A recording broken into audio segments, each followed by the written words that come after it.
Kabar meninggalnya Kepala Biro Politik Hamas Ismail Haniyeh mengejutkan publik.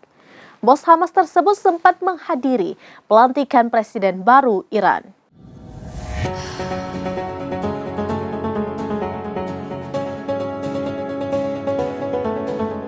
Kabar meninggalnya Ismail Haniyeh, Kepala Biro Politik Hamas, mengejutkan publik.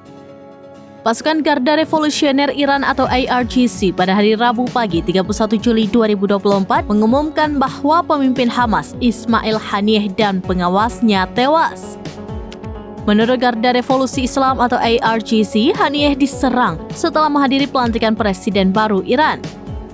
Dikutip dari Al Arabiya, upacara pelantikan Presiden baru Iran Masoud Pezeshkian berlangsung pada Selasa 30 Juli 2024. Haniyeh bersama sejumlah pejabat tinggi lainnya hadir dalam acara tersebut. Hal ini mengingat Iran adalah mitra utama sekaligus pelindung bagi fraksi perlawanan di Timur Tengah.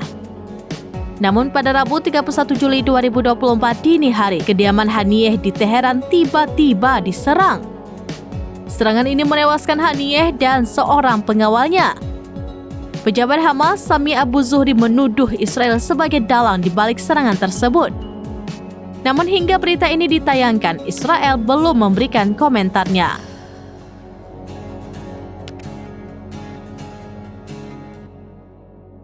Demikian informasi terkini Syedar Alun. Saksikan terus beragam informasi lainnya. Jangan lupa like dan share seluruh akun serampinews.com.